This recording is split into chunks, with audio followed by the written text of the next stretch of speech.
The Alternative for Germany politician Guido Reil is in Brussels, the power center of the European Union. I have to see where I need to go. The road leads to the European Parliament. Reil is number 2 on the AfD list for the European elections.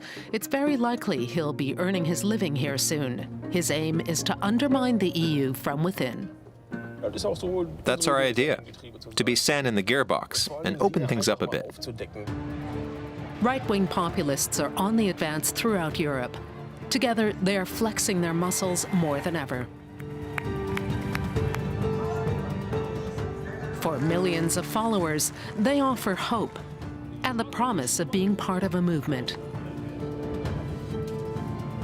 We used to be a Fiat 500. Now we'll soon be a Ferrari. We take a look around Europe. Who votes for the right and why? In Italy, France, Germany, and Hungary. And what kind of Europe do the right-wing populists want? In France, the French first. In Italy, the Italians.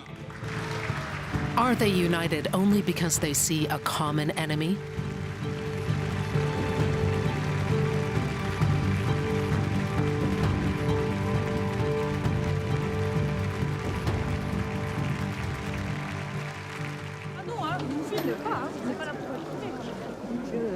Guido Reil lets a colleague show him around Molenbeek, a migrant district in Brussels.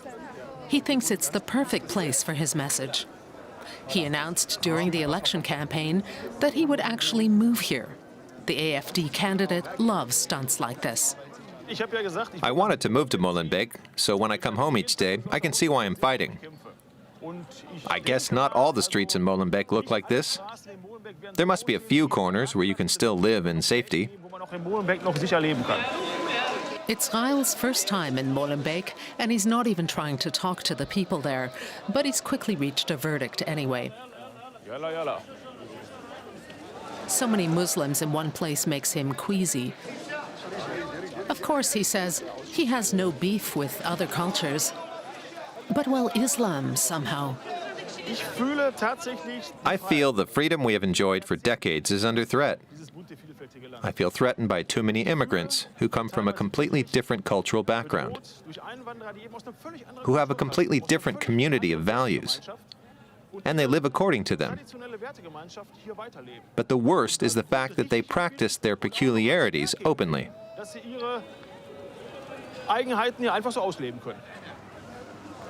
Reil's solution is simple isolation. He wants to adopt a tough stance in Brussels. No common European asylum system and no quotas for the distribution of refugees.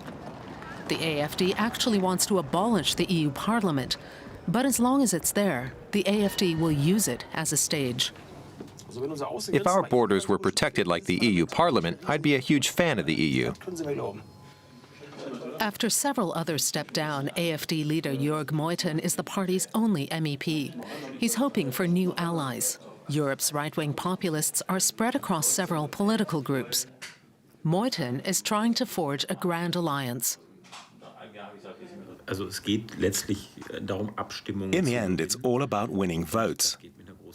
It's easier with a large group than with a small one. It's as simple as that. We'll be able to exert more political influence if we're part of the right-wing conservative camp.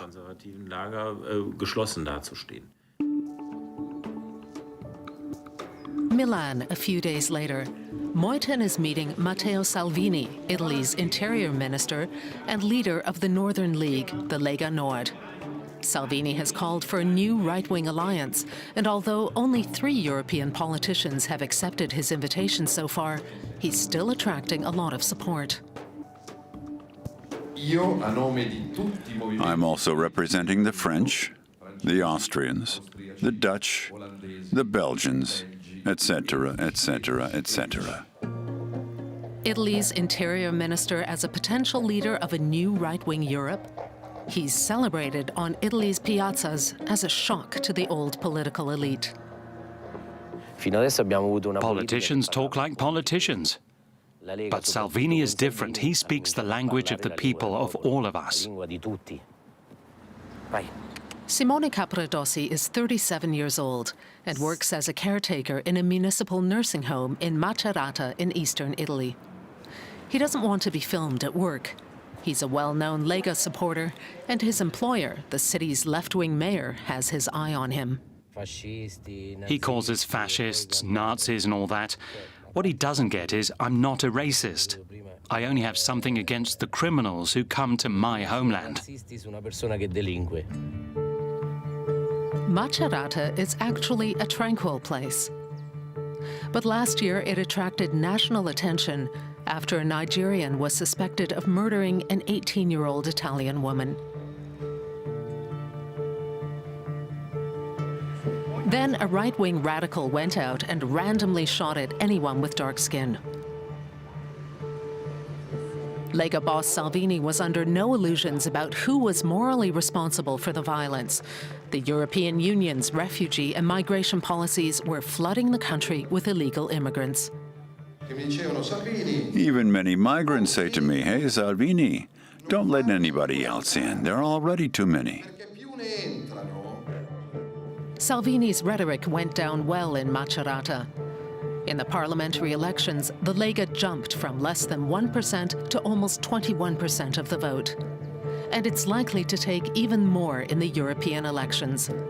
Many recent surveys show the Lega at over 30% across Italy. We go into the center of Macerata's old town to visit Salvaria Menichelli's shop. She also supports the Lega. In addition to kitchen knives and razors, she now also sells pepper spray because there are so many strangers in town.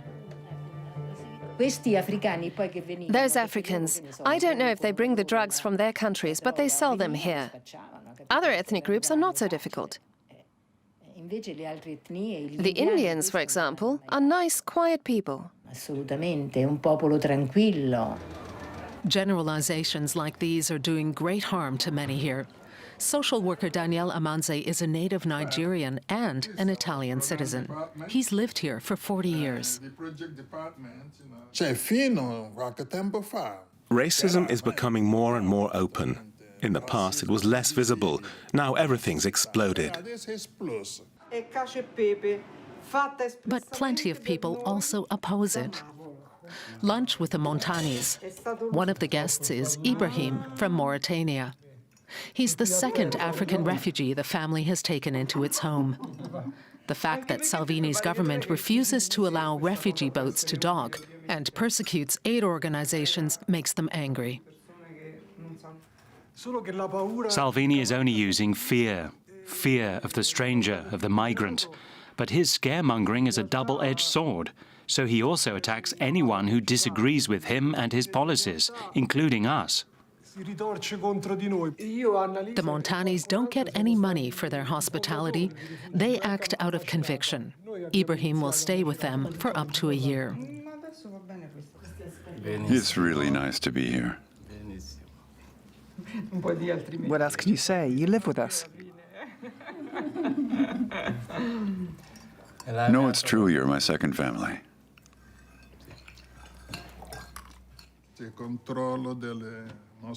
Daniel is angry that the government is increasingly neglecting its responsibilities when, for example, they cut funding for language and integration courses for migrants. It doesn't help society. On the contrary. The slogans of the populists are worming their way into the heads of people who don't have much themselves. Salvini and his crew have started a war by inciting poor people against other poor people. An apartment block, just a few minutes' drive away, symbolizes poverty and social tensions. Hundreds of people from dozens of nations live here, many of them illegally. Most of the original residents have moved away. Over the years, the block has changed beyond recognition. Salvini voter and Lega member Luca Davide lives on the third floor. He's one of the last Italians here. Luca's mother is visiting him today. She bought the apartment 4 decades ago. It looked just wonderful here. How can I put it? It was like a fairy tale. There were great stalls downstairs, all nice and tidy. In the evening, we went down to the piazza. There was music, and we used to dance. It was really beautiful. Beautiful. Today, the apartments here have lost their value, and nothing remains of the splendor of those bygone days. A lot of things have not worked here for a long time. Prostitution, drugs, and a lack of security are the biggest problems, Luca says. In every other country of the world, the police will jump all over you if you commit a crime. It's just our country where people get away with it. Everyone in this house, no matter what country they come from, says the same. The police are more aggressive back home.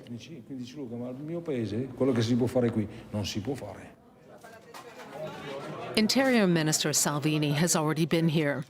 He said he would help the residents and even have the building torn down. But that hasn't proved easy. The ownership structure alone is too complicated. Of course, we know that Salvini is not a magician who can solve all our problems, but at least he inspires decent people like us to change things. Luca and his mother don't think much of the European Union. Italy pays in too much money, they say, and gets too little out of it. A widely held opinion. Only 44% of Italians would vote in favor of remaining in the EU in a referendum, fewer than in any other member state. When Lega supporter Simone Capradossi walks his dog, he can still see the damage caused by the 2016 earthquake. He wanted more support, including from the EU. I felt badly treated, like the son whose father won't give him anything. So, no, I certainly do not see myself as a citizen of Europe. Simone's boss, Mayor Romano Carantini, acknowledges that the centre-left parties have gambled away a lot of trust in recent years, but he refuses to resign himself to the rise of the right in his city. And yet he believes the answer to many questions is more, not less, Europe. We must defeat this sort of ignorance and Salvini's terrible motto, Italians first. The mayor repeatedly invites us to information events highlighting the positive aspects of the EU, but not many citizens turn up. There's more going on at the Lega event, and wine and pizza. Salvini has even sent a senator to stir up the party's grassroots for the European election campaign, with great success. We have grown up. The party is growing and growing. I always say, we used to be a Fiat 500, now we'll soon be a Ferrari. Rome in springtime. And Italy's right-wing populists are trying to export their newly found self-confidence beyond their national borders. The Lega's youth wing has invited its counterparts from around Europe to meet in a hotel in the city centre. The Instagram generation is out in force as young European politicians mount the podium to fire off what seem more like war cries than political speeches. Not us, but themselves are the true spiritual and political scavengers of our proud continent. And these people deserve nothing else but to be overrun. The day's star guest is Jordan Bardella, the French right's top candidate. He may only be 23 years old, but he's already got big plans. The current European Union does not work because it cannot defend the peoples of Europe. The nations want to emancipate themselves. We, the young generation of the right, call for a Europe of nations. And we could soon be the ones to govern this Europe together.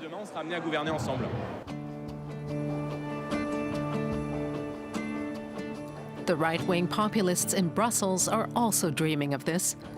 German MEP Markus Buchheit is one of the manipulators in the background at the EU Parliament. There you are. Buchheit is young, eloquent, and well-connected. He's linked up with populists from Austria, France, and the Netherlands. This is a party with a strong personality cult. These personal ties bode well for the new alliance.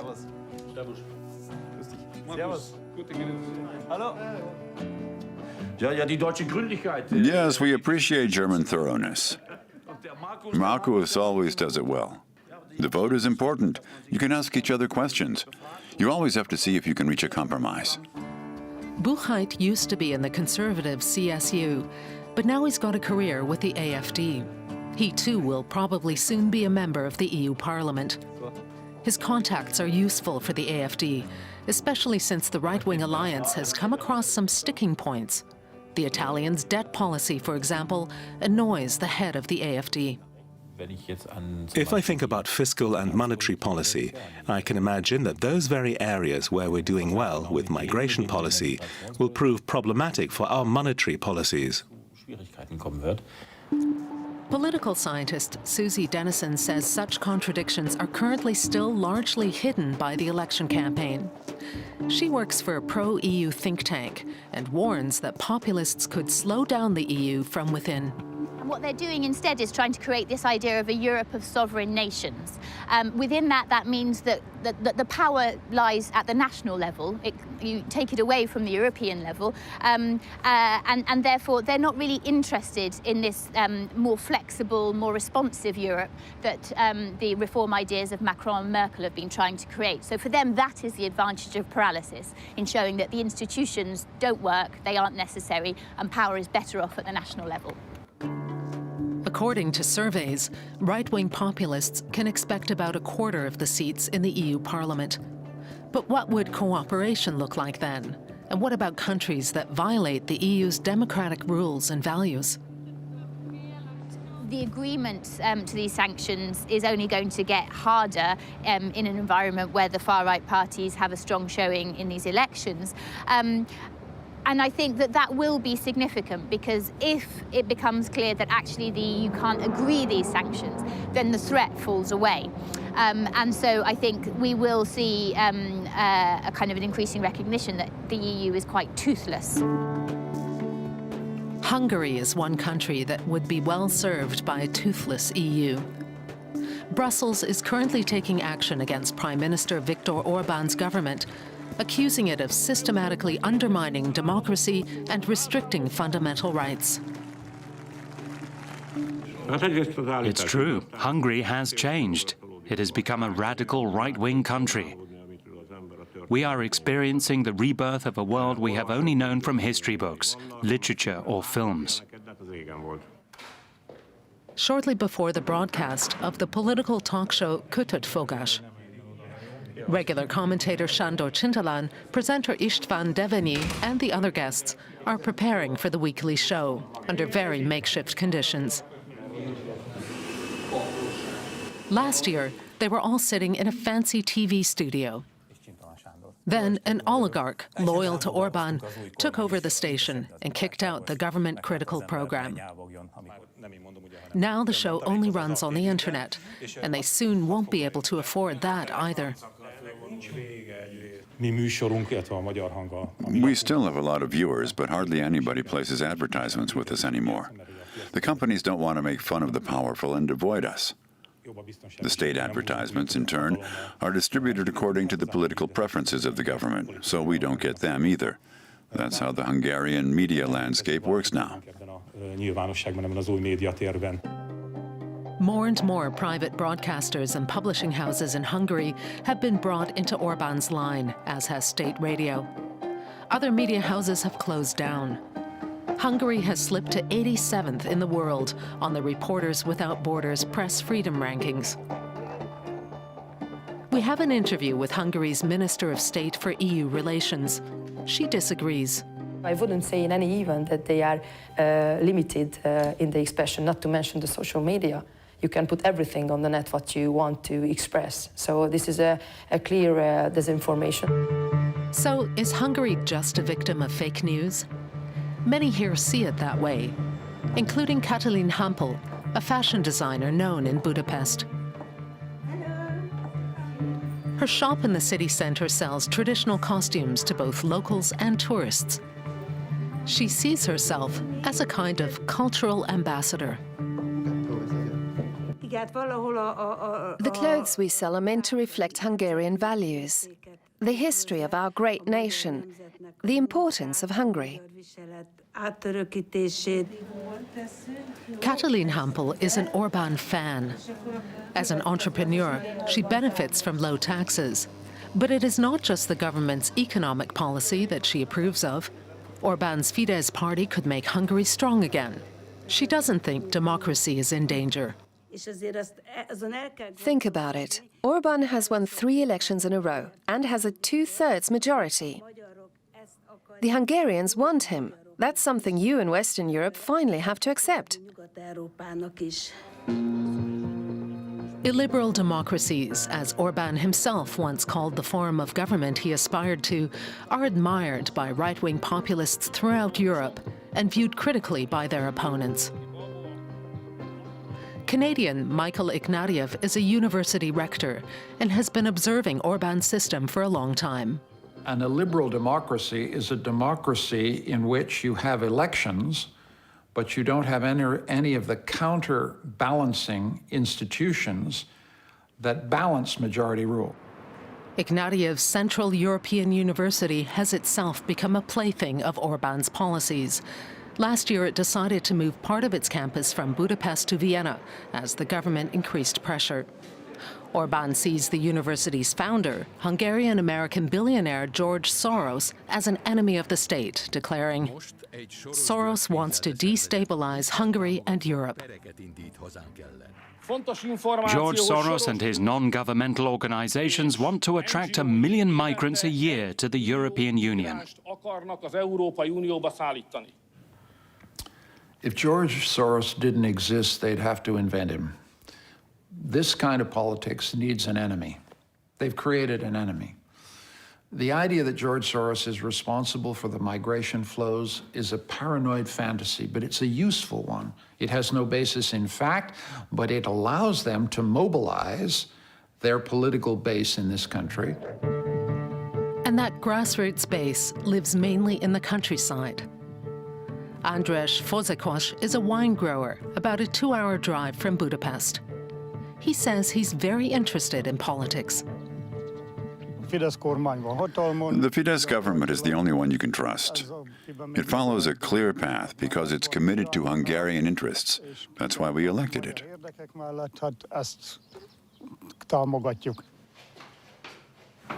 Andrzej says he is proud of his white wines, but also of his homeland.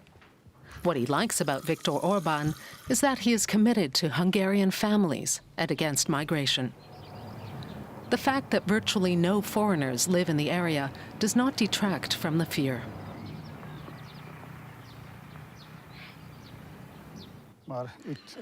When the flood of migration reaches us, we're done for. I don't know how well you know Hungarian history, but we've already stood against the Tartars and Turks. We've defended Europe against Islam several times. Orbán is also against Muslim immigrants settling in Hungary. Many of his supporters couldn't care less whether he joined Salvini's new right-wing alliance or not. The main thing for them is his continued opposition to the distribution of refugees within the EU.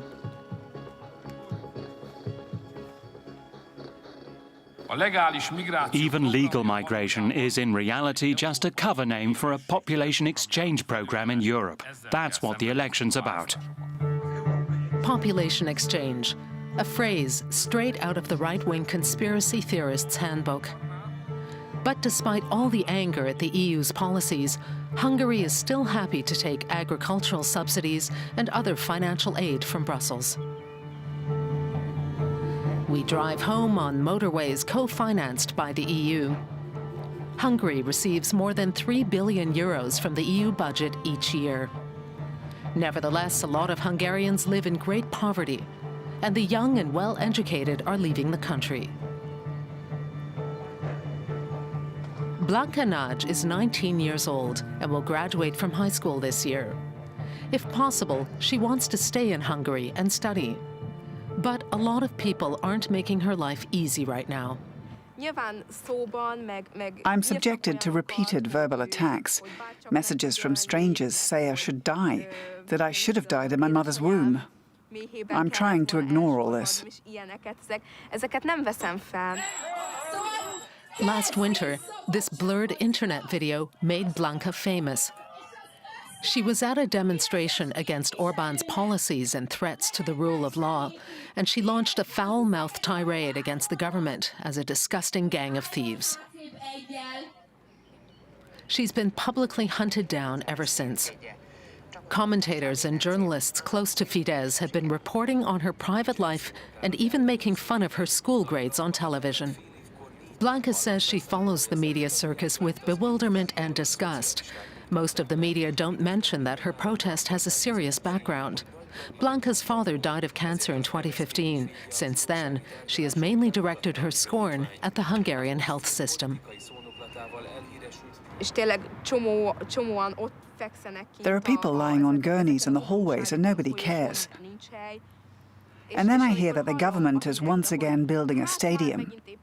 Or a friend of the government has been seen with a €30,000 watch. That really makes you think.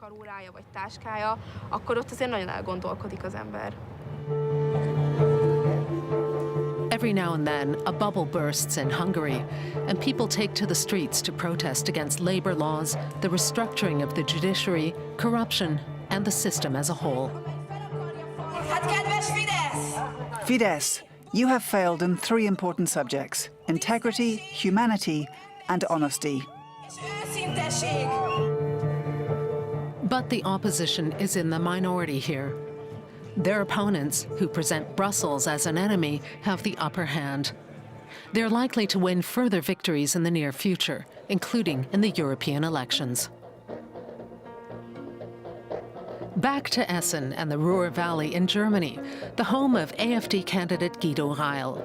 The former miner spent 26 years in the liberal SPD, then he switched to the AfD. The party has used his working-class roots, promoting him as the miner for Europe. But others have sprayed his house with graffiti. Reil doesn't see himself as a right-wing agitator and believes people here understand what he's talking about.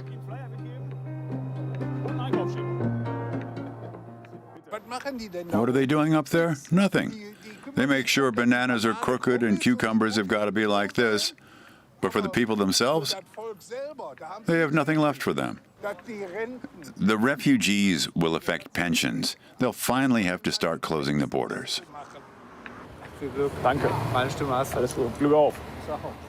But many questions go unanswered. Reil says he is fighting for little people in the AfD's fractious social policy debate, and he also avoids complex questions. I'm not someone who knows everything like a true professional politician. I'm just learning. I'm a hobby politician. I'm a miner. Hobby politician and number 2 on the party's MEP list. I talk to media coaches and reject that I need 3 points on each topic and everyone will think I'm smart. But no, I'd just be a talking dummy who practiced the answer. I don't ever want to be that. Reil hurries from appointment to appointment. Students at the Kampf Lindfort High School have invited politicians to a panel discussion. A lot of students took part in the climate demos. Reil's AfD calls it climate hysteria. Mr. Reil, the AfD denies climate change. What's your opinion? There's no evidence of man-made climate change whatsoever. There's no evidence whatsoever that CO2 is responsible in any way. And the best thing is, there's no evidence that 1 or 2 degrees warmer might not be quite beneficial. We've had these warm phases before. When Rome was at its zenith, it was much warmer, yet we were no worse off.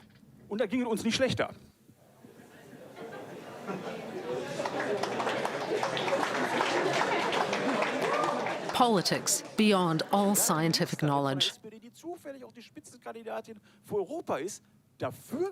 Reil tries again and again to dominate the podium with his ideas.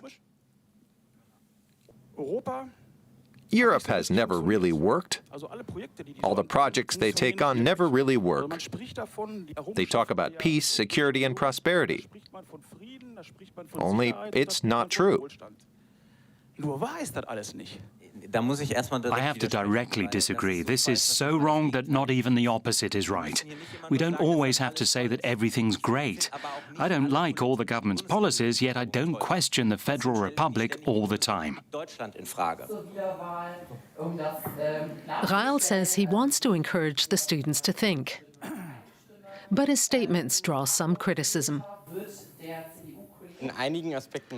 In some respects, he may be right that not everything in the EU works, but you can't solve that by simply abolishing the EU or taking away some of its opportunities to do better. As the other politicians have said, the only thing we can do is strengthen it. There is still this feeling, this disquiet, something's going wrong. AfD officials call Germany an opinion dictatorship, whereas the party says its truth is the only truth. This has eroded public confidence in democracy. Well, democracy looks different.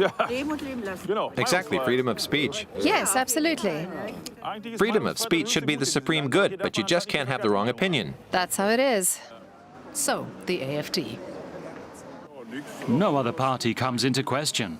Why not? Yeah, why? There are too many arguments to go into in detail. What are the most important ones? Well, I'll try to sum it up. A lot of things aren't going right here, are they?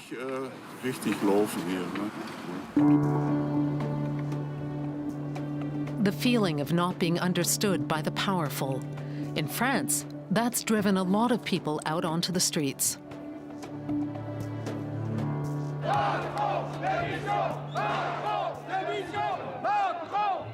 On Saturdays, the Yellow Vests always call for Emmanuel Macron's resignation, even in Lille in northern France.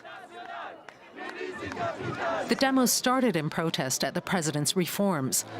Now, some are even talking about revolution. Didier and his friends come regularly. They want to see more direct democracy, lower taxes, and higher minimum wages. They see the European elections in a purely French light. If Macron's party wins the European elections, he'll say, the French want me to continue. I want to prevent that, so I'm going to vote. My family can't really complain. I'm a lawyer and my husband is a computer scientist and we have a child. But we pay far too much in taxes. We're still making quite a good living. But we have to be here because of everything else that isn't going well. They're still undecided who to vote for. Marine Le Pen would like to direct their anger to the ballot box with votes for her right-wing populist party, formerly the Front National, the National Front, now called Rassemblement National, National Rally. Macron is the perfect target for them. Le Pen and top candidate Bardella make a commitment to the party's grassroots. It's about beating Macron. That's what many people in Denain think, too. It was once a prosperous steel and mining town, but that's now history. The poverty rate here is more than 40%. Joseph Sauvage owns one of the bars that hasn't had to close. His regular customers keep him afloat. They eat dinner together once a month and recall better times. So, in the 80s and 90s, they tore this place down, all these buildings. We're right here. All that here was Usinor. The company, the sports field, the district, all that belonged to the company. We were the richest here in the north. They have experienced a lot of change, first economic, then political. Denain used to be communist, then socialist. But the left lost a lot of ground and left a gap to be filled by the right-wing populists. In the presidential election, a large proportion did not vote at all. Of the rest, 57% voted for Le Pen. Joseph openly says he supports her. This is discontent. If you gave them a little more money, they'd go to a restaurant. They'd boost the economy and have a good time. People can't live on 800 and 900 euro. The same goes for pensioners. We've been demanding purchasing power for 20 weeks. But Macron's gone deaf. He's not listening. Macron's opponent, Le Pen, wants to capitalize on this discontent. Her manifesto preaches economic patriotism, French goods, French workers, France first. And leading candidate Jordan Bardella demands that migrants should take a back seat. I prefer to choose, with the means of the state, which are becoming more and more limited, to help our poor, our unemployed, and our pensioners. It's common sense. But Macron is fighting back. He wanted to reform France and remake the EU and present himself as a counterpoint to Le Pen and Salvini. We live in a world of migration. I don't believe in walls. Back in Lille, citizens meeting without all the presidential razzmatazz are still discussing the same issues: ecology, democracy, taxes. Macron is often accused of being a president of the big cities. Giving people a voice at the local level is important. Everyone has something to discuss here. But one issue still seems to dominate: Emmanuel Macron, seen by his critics as the president of the rich since the abolition of the wealth tax. Some may think the abolition of the wealth tax is good. Others don't. But maybe a higher tax should be levied on luxury goods. The problem is that we tax very little of the assets that consist of enormous blocks of stocks. So people constantly make up to 10% return in share trading. Macron, they say later, now has to prove that he has got the message. His town hall dialogues have raised expectations, and now he is making concessions to the Yellow Vests. I want to provide relief for people who work and significantly reduce income taxes. We need to see how we finance this. Macron's offer might have brought him a little breathing space, but many think that's still too little. People in Denain don't feel his policies are aimed at them anyway. A good 35% of the people here are without a job. The right-wing populists have conquered the city.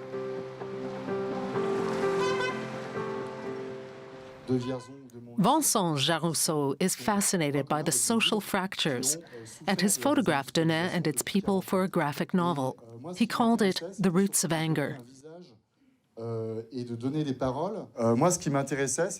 What fascinated me was giving people a face and a voice.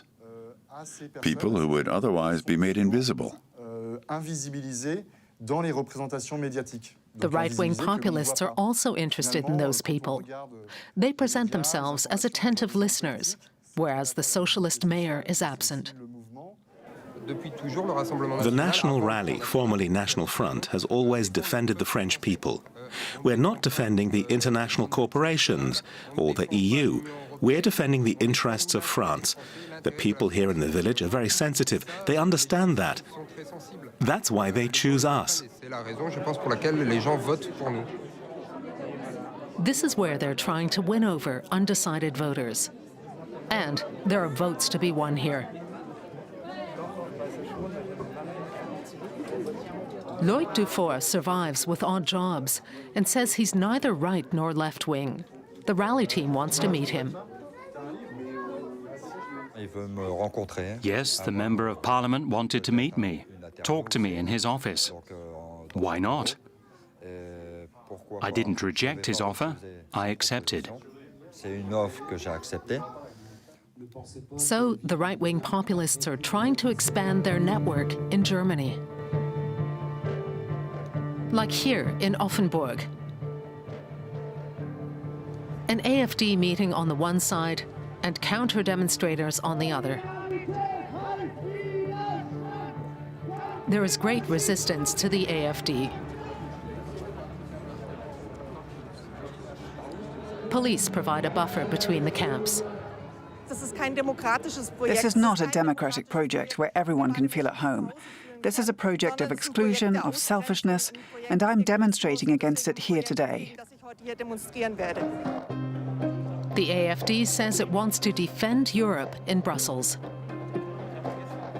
Its speeches are full of fear and pathos, as if our very survival is at stake. We are the last chance for our culture, for democracy, which was invented in Europe, for humanism, for enlightenment. We are the last chance for European freedom. Those who are destroying Europe, their names are Juncker, Timmermans, Schulz, Draghi, Merkel, Weber. These are the destroyers of the European idea, ladies and gentlemen. But the right-wing vision of the future is still rather vague, and not only in Germany. Right-wing populists, above all, emphasize what or whom they are against. If you ask them what they're for, they often resort to slogans such as Europe of Nations. Susie Dennison warns against getting drawn in by what she sees as a trick. That framing of it being kind of Le Pen versus Macron, or in a wider European sense of it being the Macron vision of Europe versus that of Orban or Salvini, I think is very much the way that the far right are trying to frame these elections. But I think that it would be a mistake for the pro-European parties, including Macron, to work with that. I think it's far more important to sell the importance, to mobilize European voters through the idea of what Europe can deliver on. The right-wing populists have an easier job, simply targeting the enemy in Brussels, which could pay off for them in the coming European elections.